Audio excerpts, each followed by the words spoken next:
Bonjour à tous, c'est Alex d'excelformation.fr et dans cette nouvelle vidéo, nous allons voir comment mettre en place un système d'authentification directement intégré dans un classeur Excel. En effet, souvent lorsque l'on crée des fichiers de travail sur Excel, nous aimerions faire en sorte que certaines feuilles ne puissent être accessibles qu'à certains utilisateurs bien précis et qu'elles soient strictement inaccessibles pour les autres utilisateurs et sans que nous ayons par exemple besoin de masquer les feuilles de calcul. Et donc justement dans ce tutoriel, nous allons voir comment mettre en place un système d'authentification par mot de passe qui va ensuite nous permettre de donner les droits d'accès pour les utilisateurs. Et évidemment, comme vous en doutez, pour cela nous allons utiliser le langage VBA qui va nous permettre ici de démultiplier les fonctionnalités offertes par Excel.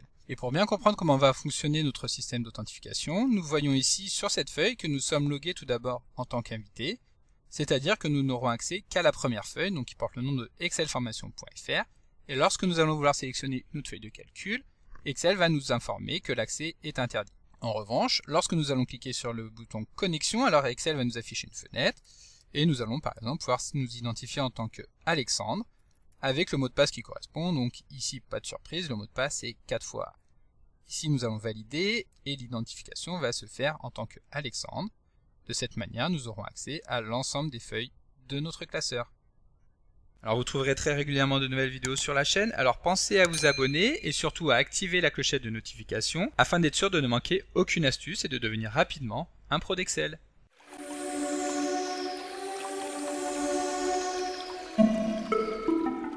Alors comme d'habitude, le fichier que nous allons créer dans le cadre de cette vidéo est disponible au téléchargement en suivant le lien que vous trouverez dans la description de la vidéo. Et vous pouvez le télécharger, ce qui vous permettra de pouvoir intégrer directement le système d'authentification que nous allons mettre en place dans ce tutoriel dans vos propres fichiers. Alors pour illustrer ce tutoriel, nous avons ici un simple classeur qui va être composé de 4 feuilles de calcul que nous retrouvons ici en bas. Dans la première, nous allons avoir la feuille principale, donc qui est la feuille qui va être affichée par défaut lorsque nous allons ouvrir le classeur, et à partir de laquelle nous aurons les différents boutons qui vont nous permettre tout d'abord de nous authentifier sur la feuille et également de se déconnecter. Ensuite nous allons avoir les feuilles de test 1 et 2 qui seront des simples feuilles dans lesquelles nous pourrons mettre des données, donc peu importe le contenu de celle-ci. Et pour finir nous allons avoir la quatrième feuille qui est la feuille principale qui va nous intéresser ici et dans laquelle nous allons avoir tous les paramètres qui vont permettre de mettre en place l'authentification. Donc si nous regardons dans le détail, nous allons voir que cette feuille est composée de 3 éléments principaux. Tout d'abord, nous allons avoir ici une cellule, donc qui ici possède le nom de invité, mais dans laquelle nous viendrons saisir manuellement dans un premier temps, puis automatiquement via l'utilisation de macro VBA, le nom de l'utilisateur qui est connecté. En fonction du nom que nous allons saisir dans cette cellule, nous allons avoir les droits d'accès aux différentes feuilles que nous avons vues qui vont s'afficher, ainsi que le mot de passe. Ces données sont récupérées dans cette troisième partie qui est la table des accès dans laquelle nous allons avoir différentes colonnes, donc une colonne par utilisateur ainsi qu'un premier utilisateur qui porte le nom de invité. Et ici nous allons donc retrouver les différentes feuilles de notre classeur et nous viendrons saisir simplement si l'utilisateur a le droit ou non d'accéder à une feuille de calcul en saisissant simplement la valeur vraie dans une cellule, ce qui permettra à l'utilisateur concerné d'accéder à la feuille ou non. Voilà, donc après cette rapide présentation de la feuille de calcul qui va permettre de gérer les différents droits des utilisateurs, voyons maintenant comment mettre en place les restrictions en utilisant, comme vous vous en doutez, le langage de programmation VBA. Alors les points du langage que nous allons aborder ici vont être relativement simples à comprendre et je tâcherai dans la mesure du possible de bien expliquer tout ce que nous allons voir. Mais vous pouvez évidemment mieux appréhender les différents points de ce tutoriel en suivant la formation gratuite qui est disponible sur excelformation.fr et dont vous trouverez le lien dans la description de la vidéo.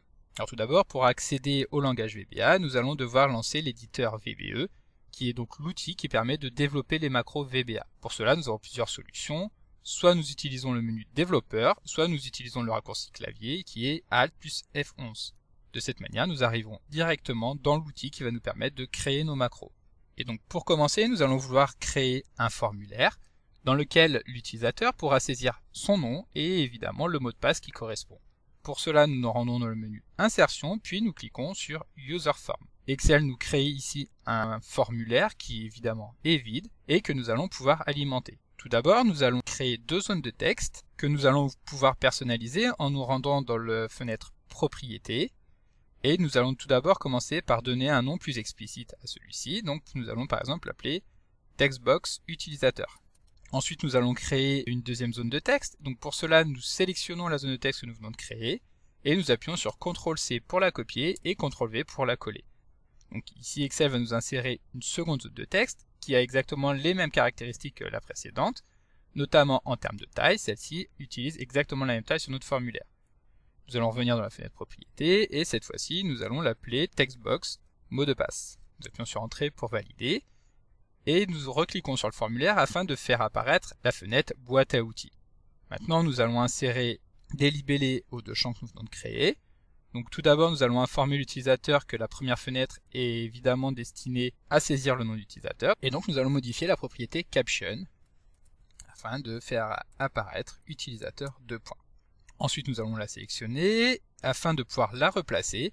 Et comme tout à l'heure, nous allons la copier-coller, donc CTRL-C et CTRL-V. Nous plaçons le second champ juste en dessous et nous allons cette fois-ci préciser à l'utilisateur que la seconde zone de test est vouée à recevoir son mot de passe. Cela étant fait, nous allons maintenant pouvoir créer deux boutons.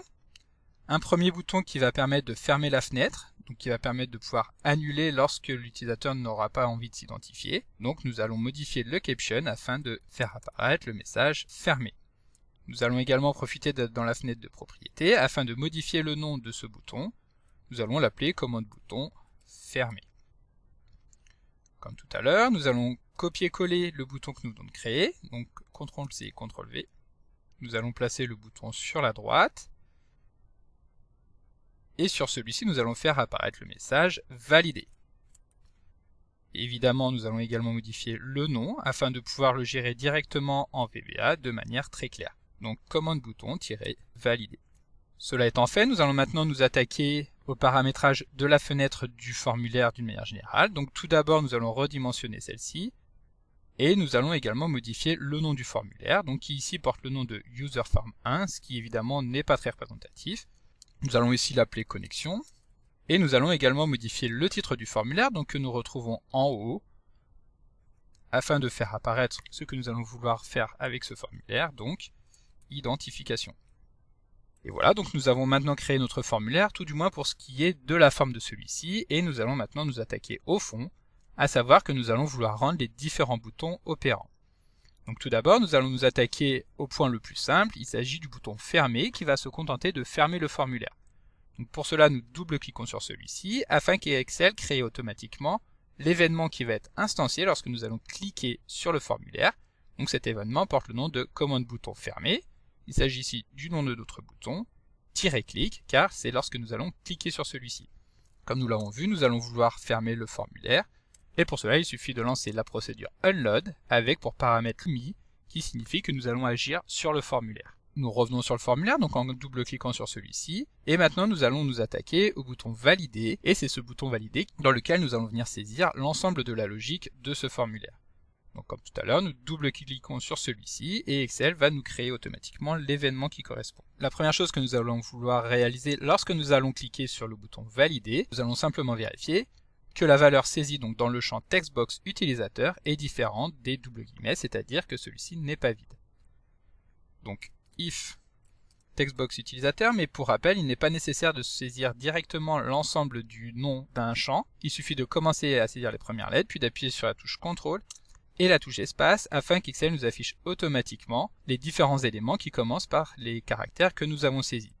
Ici, nous nous intéressons à textbox utilisateur, il suffit alors de double-cliquer sur celui-ci. Nous voulons savoir si celui-ci a pour valeur un espace vide, donc les double guillemets, et lorsque c'est le cas, alors nous allons simplement nous contenter de quitter la procédure. De cette manière, le formulaire sera toujours affiché et l'utilisateur sera invité à saisir un nom.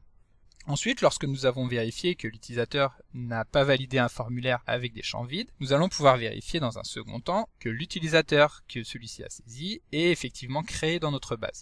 Donc pour cela, nous allons afficher la fenêtre VBE à côté de la fenêtre Excel et nous allons tout d'abord regarder ce qui se passe lorsque l'utilisateur saisit un nom qui n'existe pas. Donc nous allons par exemple taper le nom de Will Smith et lorsque nous allons valider, nous allons voir que l'ensemble des cellules situées juste en dessous, donc qui pour rappel permettent de récupérer les informations qui correspondent à un utilisateur, vont ici avoir pour résultat une erreur. En effet, pour pouvoir récupérer les données, nous avons utilisé la fonction indexEquiv, qui pour rappel est une combinaison de deux fonctions qui permet d'effectuer une recherche dans un tableau afin de récupérer la valeur qui correspond dans une colonne. Et lorsque la valeur que nous recherchons, donc ici le Will Smith, ne figure pas dans le tableau dans lequel se trouvent les correspondances, alors automatiquement celui-ci génère une erreur. Et c'est justement ce que nous allons vouloir capter ici, c'est-à-dire de savoir si la cellule mot de passe retourne une erreur. Donc pour pouvoir facilement regarder le contenu de la cellule mot de passe, nous allons attribuer un nom à cette cellule. C'est-à-dire que nous allons nous rendre ici dans la zone des noms, nous allons taper un nom, par exemple mot de passe, puis nous allons valider, et de cette manière, lorsque nous allons appeler la cellule qui porte le nom de mot de passe, Excel va comprendre que nous cherchons à récupérer le contenu de la cellule B5 de la feuille gestion des accès.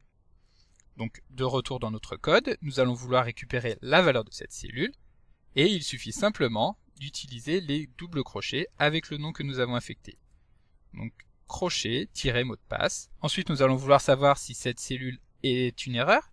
Pour cela nous utilisons la fonction VBA isError qui va nous permettre de récupérer un résultat booléen, c'est-à-dire que celui-ci aura pour valeur soit vrai, soit faux. Vrai lorsque l'argument que nous avons saisi est une erreur, et faux évidemment lorsqu'il ne s'agit pas d'une erreur.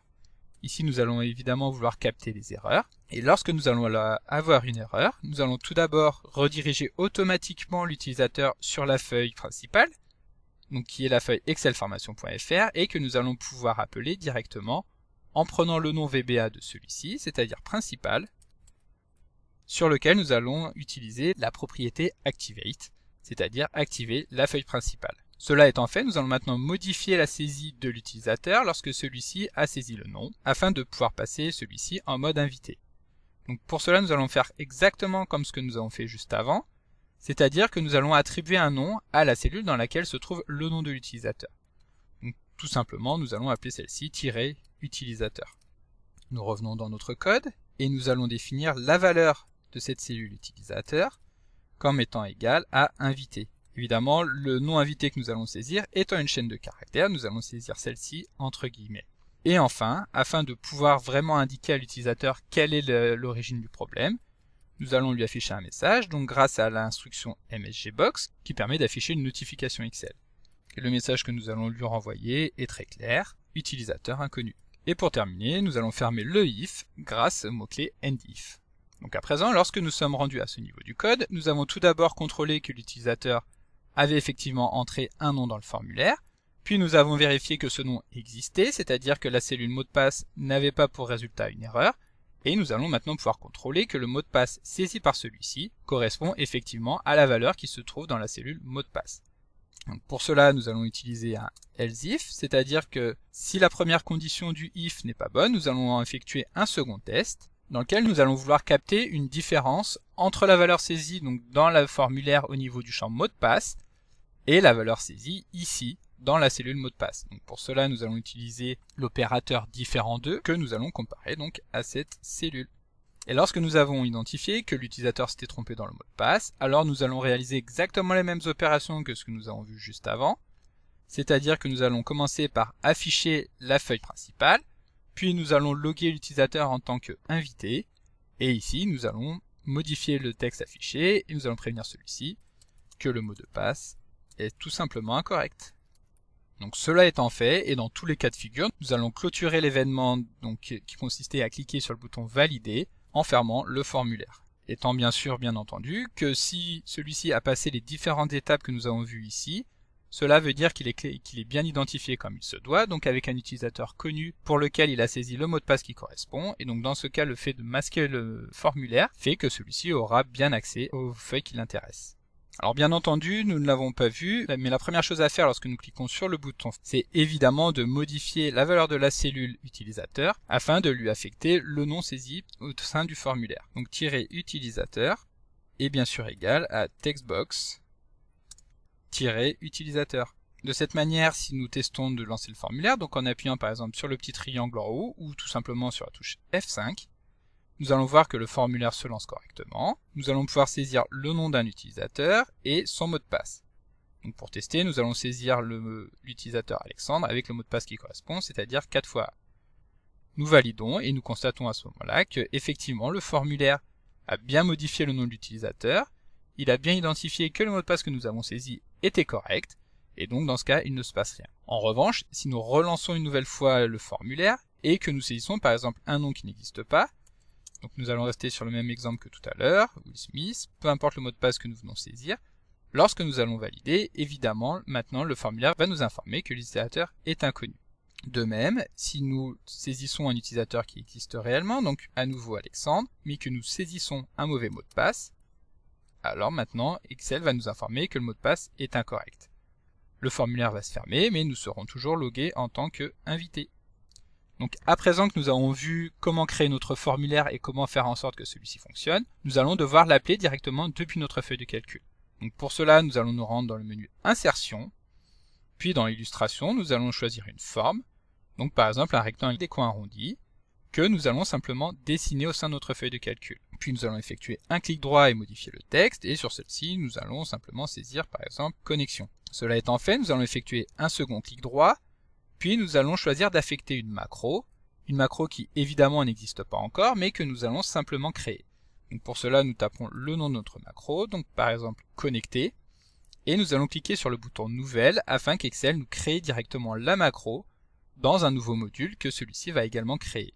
Cette macro connectée va consister uniquement à lancer le formulaire que nous avons créé, donc grâce à l'instruction connexion.show. De cette manière, si nous revenons sur la feuille de calcul, nous cliquons sur le bouton, automatiquement Excel va nous lancer le formulaire d'identification.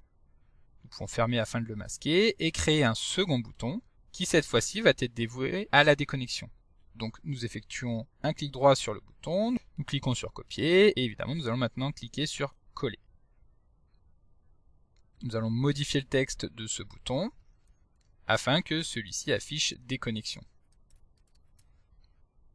Comme tout à l'heure, nous effectuons un clic droit, affecter une macro, et nous allons appeler cette nouvelle macro déconnecter. Nous cliquons sur nouvelle afin qu'Excel nous affiche cette nouvelle macro directement en dessous de la précédente. Et cette fois-ci, la macro déconnecter va uniquement consister à affecter à la cellule -utilisateur la valeur de invité. Invité étant évidemment, vous en avez maintenant l'habitude, saisi entre guillemets.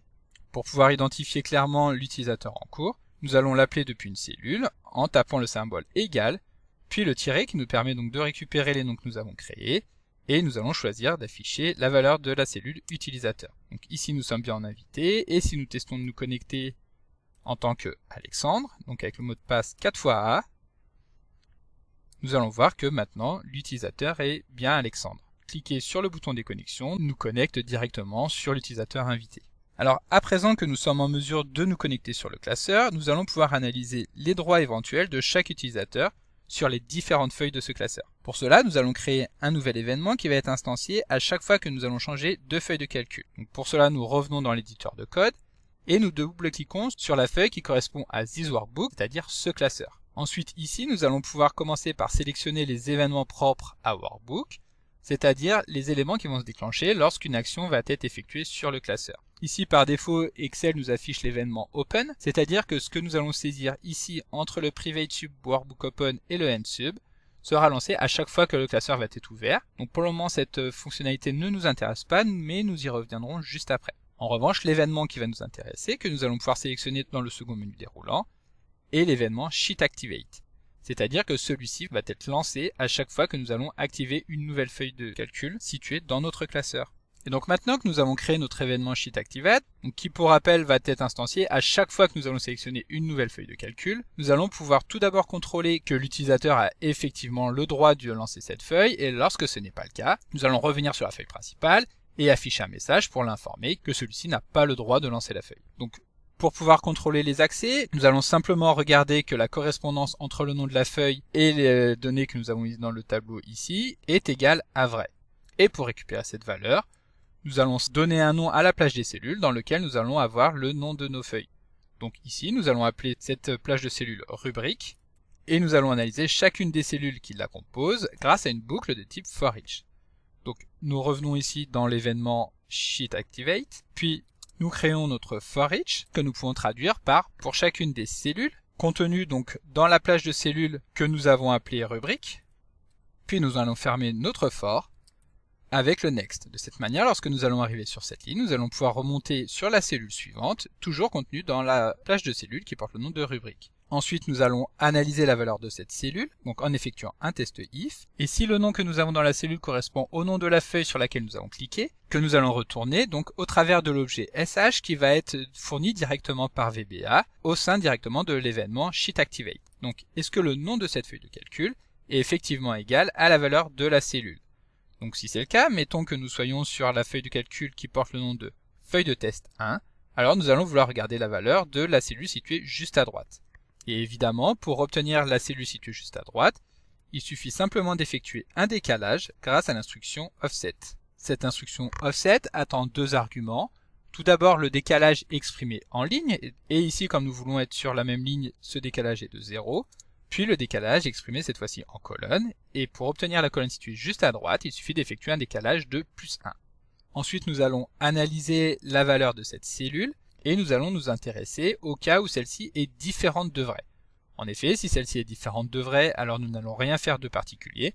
En revanche, lorsque la valeur de celle-ci sera différente, c'est-à-dire que celle-ci sera soit vide, soit celle-ci sera une erreur lorsque l'utilisateur celle-ci sera inconnu. Donc if cellule offset est différent de vrai, mais évidemment étant donné que nous sommes en VBA, nous n'allons pas saisir vrai, mais l'équivalent en anglais, c'est-à-dire true.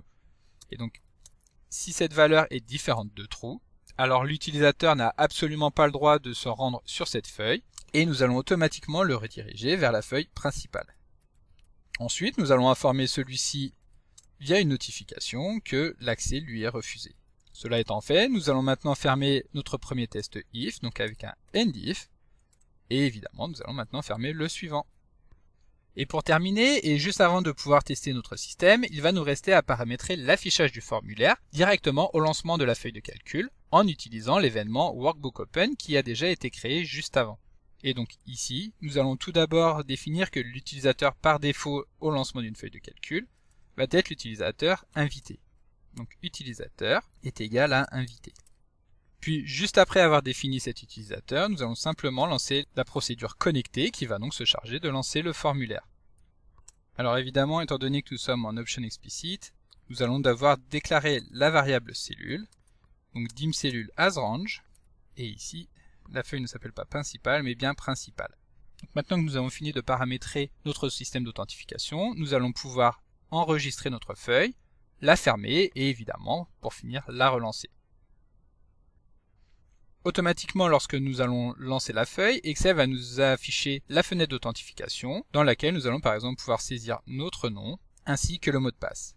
Étant donné qu'Alexandre a l'accès à l'ensemble des feuilles, ici cela ne va poser aucun problème.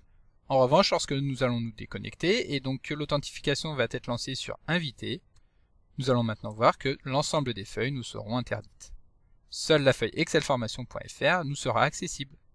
Donc comme d'habitude, vous pouvez télécharger le support de secours en suivant le lien que vous trouverez dans la description de la vidéo. Si la vidéo vous a plu, n'oubliez pas de la liker et de la partager à vos collègues et amis sur l'ensemble de vos réseaux sociaux. Et vous pouvez également me laisser vos impressions dans l'espace des commentaires, je lirai chacun d'entre eux et y répondrai avec plaisir. Évidemment, si ce n'est pas encore fait, abonnez-vous à la chaîne pour ne manquer aucune astuce. C'est également très important pour m'aider à gagner en visibilité afin de pouvoir développer la chaîne et continuer de vous proposer des tas de nouvelles vidéos. Merci d'avoir suivi cette vidéo et à très bientôt pour un prochain tuto.